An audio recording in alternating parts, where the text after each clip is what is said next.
कि जो बात अष्टावक्र जी राजा जनक को समझा रहे हैं, वो राजा जनक को नहीं समझा रहे, हम सबको समझा रहे हैं, क्योंकि यही सब काम हम लोग करते हैं। अभिमान। दुनिया में साधु संतों ने अभिमान बता तो दिया कि मनुष्य को अभिमान, पर यह नहीं बताया कि अभिमान एक्चुअल में है क्या। हम अभिमान करते हुए भी कहते नहीं नहीं, हमें कोई अभिमान नहीं है, क्योंकि सिर्फ अभिमान शब्द तो सुन रखा था, अहंकार शब्द तो सुन रखा था, करते भी थे, पर पता नहीं था कि क्या हो। जब आपके पास भगवान का सिमरन नहीं तो समझो अभिमान। दो ही चीजें, अभिमान या फिर भगवान का सिमरन। भगवान का सिमरन है तो अभिमान कभी नहीं आएगा। अभिमान नहीं है तो आप कभी ये बात नहीं कहोगे ये कार्य मैंने किया, ये कार्य मैंने किया, तो उसके फल की तुमको चाहना भी होगी। अब फल क्या मिलेगा उसकी चिंता भी रहेगी। अच्छा, फल पॉजिटिव नहीं आया तो फिर कष्ट भी होगा। अब आप सोचो, एक इसी बात से, अभिमान की बात से, इसका नतीजा क्या निकला? कष्ट। तो भगवान कष्ट नहीं देता, हमारा अभिमान हमको कष्ट देता। भगवान कुछ नहीं करता। तुम सोचो ना, भगवान तुमको कष्ट देता है? नहीं, हमारा अभिमान हमको कष्ट देता है। हमारा अभिमान ही हमसे चिंता कराता है। यदि आप तुम चिंता में बैठे हो तो समझो भगवान का सिमरन नहीं। प्रमिला भगवान की वाणी में कितनी बार चला, चिंता नहीं पर चिंतन करो। चिंता नहीं, चिंता करोगे तो ये अभिमान है, और चिंतन करोगे तो ये सिमरन है। भगवान राम की लीला आजकल देख रहे हो। भगवान राम अपने पूरे जीवन काल में चिंतन में, भले माया में आए पर चिंतन में रहे, और माया में रह के दिखाया कि अगर हम प्रभु के चिंतन में रहते हैं तो कभी भी हमें ये कर्म करने का अभिमान नहीं लगता। फिर कर्म करने के अभिमान के साथ साथ हमें कभी चिंता नहीं होती कि फल क्या मिलेगा, पॉजिटिव मिलेगा कि नेगेटिव मिलेगा। और फिर आखिरकार अगर पॉजिटिव मिल जाए तो हम ढोल नहीं बजाते, और नेगेटिव मिल जाए तो हम शोक नहीं करते। कितना सरल करके गुरु हमें समझा देता है कि एक अभिमान छोड़ने से, विचार करके देखो, एक अभिमान ही है जो तुम्हें भगवान का सिमरन करने नहीं देता। यदि तुम भगवान की याद में रहते हो तो ये जो माया में तुम आए हो, ये माया माया नहीं रहती। सबसे वर्तन करते हुए आपको ये ध्यान रहता है कि कर्म करने की ताकत प्रभु देता है, तो इसके फल का भी अधिकार किसको है? प्रभु को। तो मुझे इसकी चिंता नहीं करनी। पहले चिंता बहुत होती थी, बाल बच्चों की, घर की, गृहस्थ की, इसलिए कि अभिमान था, इसलिए लगता था ये सब मेरे हैं। लेकिन ये बात केवल अष्टावक्र जी राजा जनक को नहीं समझा रहे, ये उनके माध्यम से सबको बात समझाई जा रही कि तुम सब भी माया में आए हो पर भूल गए हो, इसलिए तुम भगवान का सिमरन नहीं करते, सारा दिन अपनी मैं की पुष्टि करते। मैं की पुष्टि करने वाला कभी भी संतुष्ट नहीं होता, पूरा नहीं पड़ता, कभी हमेशा वो अधूरा अधूरा ही रहता है। पूर्ण कब हो जाता है? जब वो भगवान के सिमरन में आता है। क्योंकि जो व्यक्ति चिंता कर रहा है वो पूर्ण कैसे हो सकता है? जो व्यक्ति कष्ट में है वो पूर्ण कैसे हो सकता है? जो तकलीफ में है वो पूर्ण कैसे हो सकता है? कभी हम पूछते हैं ठीक हो, तो जो पूर्ण है वो तो क्या कहेगा, मौज में है, आनंद में है। पर जिसको थोड़ी सी भी तकलीफ है तो क्या कहे, हाँ वैसे तो ठीक है, पर अभी ना इस महीने की सैलरी नहीं आई। तो किसकी नहीं आई? अभिमान, अभिमान की सैलरी। हाँ वैसे तो ठीक है, लेकिन इस बार घाटा बहुत हो गया। किसको हुआ? अभिमान। वैसे तो ठीक है, लेकिन बच्चा मेरा एक पेपर में रह गया। किसका? तो ये सारी बातें जो है अभिमान दर्शाती। पर अगर कोई कहे मस्त है, मौज में, आनंद में, तो समझो उनके ऊपर माया का जरा सा भी प्रभाव नहीं पड़ता। वो हमेशा इस याद में रहते हैं। किस याद में? कि ये सारे कर्म करने की ताकत भगवान देता है, हम व्यर्थ का अभिमान करते हैं, और अभिमान के रिजल्ट्स देखो क्या होते हैं। पहले अभिमान किया, यानी बार बार ये बोला ये काम मुझे करना है, मैं करता हूं, मैं करता हूं। सब कुछ करते हुए भी उसको पूरा नहीं करता, संतुष्टि नहीं आती, क्योंकि अभिमान कभी तुम्हें संतुष्ट नहीं करेगा, ये ध्यान रखना। और माया जाल में फंसाता चला जाएगा, फंसाता चला जाएगा। ये कर लूं तो संतुष्ट हो जाऊं, वो कर लूं तो संतुष्ट हो जाऊं। केवल एक भगवान का सिमरन करो। यहाँ कर्म करने की मनाही नहीं। गुरु नहीं कहता कि तुम कर्म नहीं करो, पर जानो कर्म तुमसे कौन करा रहा है? भगवान। तो इसके फल का अधिकारी भी कौन है? भगवान। तू व्यर्थ की चिंता करता। गीता में भगवान ने बोला, भगवान ने अर्जुन से बोला, क्यों व्यर्थ की चिंता करते हो? भगवान समझ गए कि अर्जुन अभिमान करके बैठ गए। अर्जुन को लग रहा है ये युद्ध अर्जुन को करना है, पर अर्जुन से कौन करा रहा है? भगवान। और युद्ध करने के लिए सबसे पहले पहल किसने की है? दुर्योधन लोगों। तुम तो उसके घर लड़ने नहीं गए। अर्जुन खुद ही चाहता है कि कोई मेरे साथ लड़े। तो आप देखो, अर्जुन व्यर्थ का अभिमान करके बैठा है और बार बार क्या कह रहा है, मुझे ये युद्ध नहीं करना, मुझे ये युद्ध नहीं करना।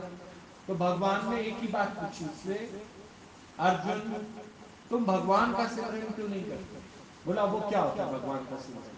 मैं तो सुबह सुबह नहा धोकर धूप बत्ती करके आया, जलेबी और दूध का प्रसाद भी सबको देकर आया। बोला ये भगवान का सिमरन नहीं है। वो तो चलो तुमने 10 मिनट कर लिया, और अभी जो तुम्हारे सामने कर्म आया इसमें तो तुम अभिमान कर रहे हो। अभिमानी व्यक्ति 10 मिनट के लिए तो भगवान के आगे हाथ जोड़ सकता है, सर झुका सकता है, पर 24 घंटे क्या भगवान की याद में रह सकता है? अभिमानी की पहचान देखो। थोड़ी देर का तीर्थ करेगा, थोड़ी देर का तप करेगा, थोड़ी देर का दान करेगा, और बाकी सारा समय क्या करेगा? अभिमान। बाकी सारा समय किसमें रहेगा? वो चिंता में, कष्ट में, तकलीफ में। और ज्ञानी हर काम के लिए क्या बोलता है? भगवान करा रहा है, खिला रहा है, ले आया सत्संग। हम कौन है सत्संग में? ज्ञानी अपने अभिमान को खत्म करता है, और अज्ञानी सारा दिन अभिमान में जीता है। तो आप देखो ज्ञानी का जीवन और अज्ञानी का जीवन कैसा होता है? दुखी। अभिमानी जो है सारा समय कर्म करने का अभिमान रखता है, और फिर उसके फल का चिंतन करता है कि इसका फल मुझे क्या मिलेगा। और फल अगर अच्छा मिल जाए तो उस पर मिठाई बांटता है, और फल सही ना हो तो क्या करता है? शोक करता है, कई दिन तक उदास रहता है, मूड ऑफ करके बैठा रहता है। पर यहाँ गुरु अष्टावक्र जो है राजा जनक क्या समझा रहे हैं? एक अभिमान छोड़ दो, अभिमान छोड़ दो, बाकी तो सिमरन। या तो तुम्हारे जीवन में अभिमान है या सिमरन, या तो चिंता है या चिंतन। क्या पकड़ना है? चिंतन, ना कि चिंता पकड़ना। चिंता चिकिया समान है, मत कोई करो।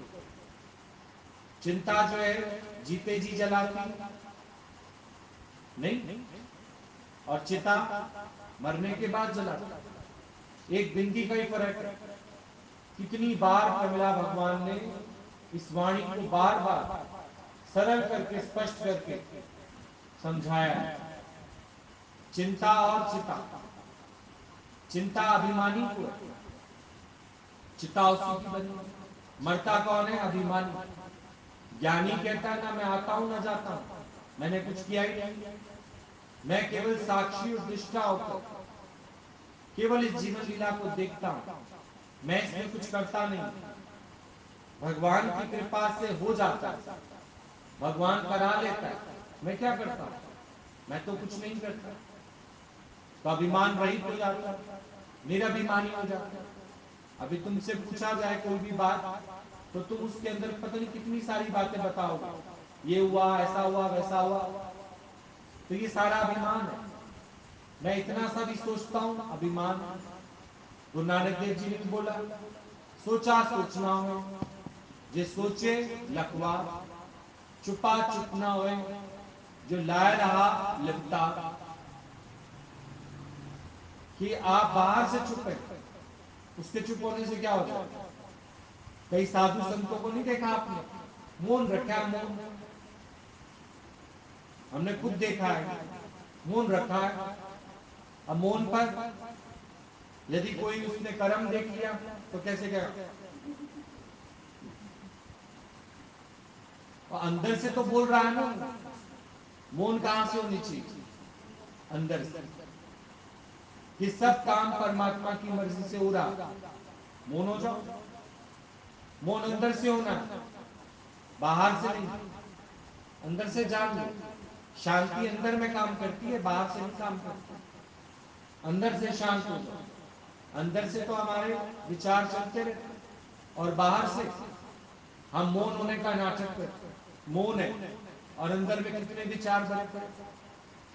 तभी बोला कि पहले पहले अभिमान को तज। पता कैसे चलेगा मुझे अभिमान? तुम सोच रहे हो थोड़ी देर के लिए, अभिमान। उस सोचने से क्या होगा?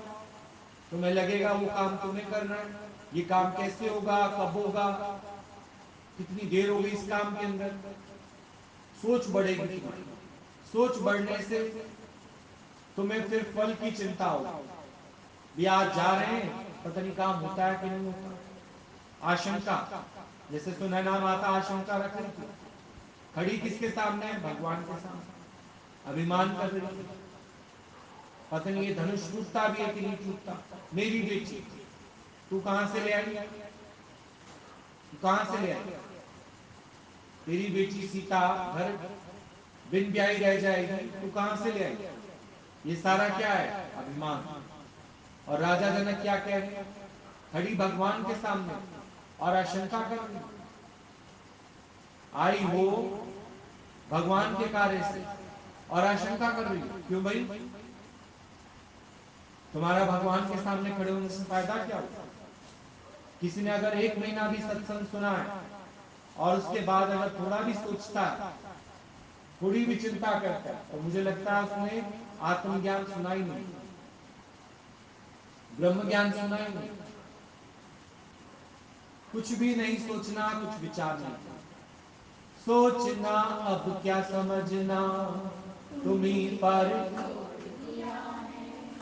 सोचना अब क्या समझना, तुम्ही पर। ये नाता जन्म जन्म का, ये नाता जन्म जन्म का। फैसला जो भी करो, फैसला जो भी करो, हम तेरे प्यार में राजी, जिस्म तेरी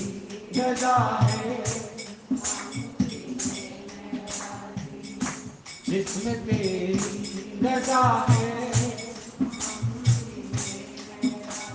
यहाँ विश्वामित्र जी भी चेक कर रहे हैं कि ऐसा तो नहीं है कि राम गुरुकुल से होके आया और गुरु का पढ़ाया हुआ पाठ भूल जाए, जबकि गुरु वशिष्ठ ने समझाया अभिमान आएगा पर अभिमान करना नहीं, अभिमान दिलाएगा पर लेना नहीं। इस दुनिया में बड़ी सावधानी से रहना। अभिमान दिलाएंगे आप पर आपको अभिमान लेना नहीं। विश्वामित्र जी ने अभिमान दिलाया राम जी को। क्या बोला? राम, मिथिला में एक बहुत बड़ा आयोजन होने जा रहा है, तुम्हारा क्या विचार है? मेरी तो इच्छा है कि तुम मेरे साथ चलो, मैं एक टिकट और बुक करा लेता हूं, तुम्हारा क्या विचार है? राम को कुछ सोचना है, समझना है। तो अभिमान कैसे काटा जाएगा? अभिमान ऐसे ही काटा जाएगा, अगर आपको कुछ भी सोचना है, किसी से और से पूछना है, तो आप समझो आप गुरु के पास नहीं रहते, और जब गुरु के पास रह रहे तो आपने तन मन धन किसको दे रखा है? जैसे इस समय अष्टावक्र राजा जनक से बात कर रहे हैं, और अगर कहीं चलने के लिए कहते हैं साथ, तो राजा जनक अगर ये कहे कि मैं शटर डाउन करके आता हूं, चाबियां जो है दे आता हूं बीवी को, कल दुकान वो खोल लेगी, तो ये अभिमान। और उसी समय अगर वो कहे कि आपके विचार के आगे मेरा कोई विचार नहीं, जब मेरे पास मेरा कोई विचार नहीं है तो समझो अभिमान बनी। और अगर आपके पास अपना कोई विचार है तो आपने अभी ब्रह्म ज्ञान को सही से समझा नहीं, आत्मज्ञान को समझा। इसलिए कहा जाता है रोज आके सत्संग लो, क्योंकि रोज ही आपको एक दो नहीं हजारों अभिमान आपको आते, हजारों में से आप कुछ को तो हटा देते, कुछ को नहीं हटा पाते। फिर और वाणी सुनो और गुरु का संग करो, ताकि एक भी अभिमान आपके अंदर नहीं रहे। पूछना केवल गुरु से। जब माया वाले कोई ऑफर करें तो बोलना ठीक है, हम कल जवाब देंगे, अपने गुरु जी से पूछ के कल जवाब देंगे। लेकिन गुरु अगर कुछ पूछे तो कभी गुरु को ये ऑप्शन मत दो कि घर वालों से पूछ के फिर बताएं। ये अभिमान, मेरा गुरु है ये अभिमान नहीं, पर मेरे वाले हैं ये बहुत बड़ा अभिमान है। कहां तुम्हारे वाले बताओ? हैं? सिर्फ भासते हमको, दिखते, पर मेरे वाले हैं। मेरा कोई ना सावरिया बिन तेरे, ये भजन पे झूठ गाया, सच्चा भजन गाओ, सच्ची दिवाली मनाओ, सच्चा दिल बनाओ।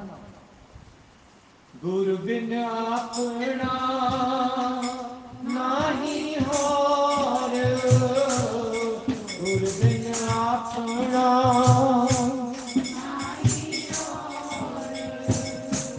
सतगुर बिना नाही ठौर, सतगुर बिना नाही ठौर। गुरु मेरी पूजा गुरु गोविंद, गुरु मेरा पार ब्रह्म गुरु भगवंत, गुरु मेरा पार ब्रह्म गुरु भगवंत। तो तुम्हें समझ आया कि अभिमान कैसे रखा जाता है और कैसे हटाया जाता है? अगर मुझे कुछ करना है, मैं करने वाला हूं, ये अभिमान। भगवान करा देते, भगवान करा ही रहे, ये निराभिमान। अभिमानी कभी किसी काम को पूरा नहीं कर पाएगा, संसार से भी जाएगा तो अधूरा होकर जाएगा, इसलिए उसको जन्म मरण के चक्र में आना। और जो निराभिमानी उसने तो भगवान को पा लिया, क्योंकि जो भी वो काम करता है वो किसके सिमरन में करता है? भगवान कि भगवान हाथ बढ़ाया है, आपने हाथ बढ़वाया, इसे भर दो या खाली रखो वो तेरी मर्जी। भगवान इस काम में हाथ डलवाया था, इसे पूरा कर या अधूरा कर, ये तेरी मर्जी। मेरे अपने अंदर कोई चिंतन नहीं चलता, नहीं तो सुबह बीपी की एक टैबलेट खानी पड़ेगी। नहीं, बीमारियां कब मौल लगती हैं? जब अभिमान करते। अभिमान नहीं करोगे तो बीमारी भी कभी नहीं लगेगी।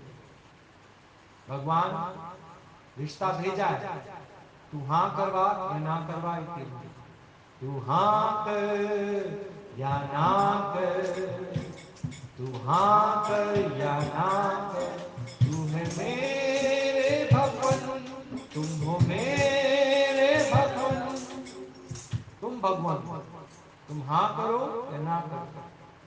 हम तो तेरी माया में आए, तेरी माया को तू जान, हमें क्या पता इसमें कैसे रहना है, किससे कैसे बर्तन करना है। पर गुरु रूप में आप आए हो, आप ही बताओ, आप ही माया को वश कर सकते हो, क्योंकि माया आपकी है। सारी माया आपकी, आप मायापति हो। आपने माया में उतारा है तो पार भी आप ही लगाओ। ठीक,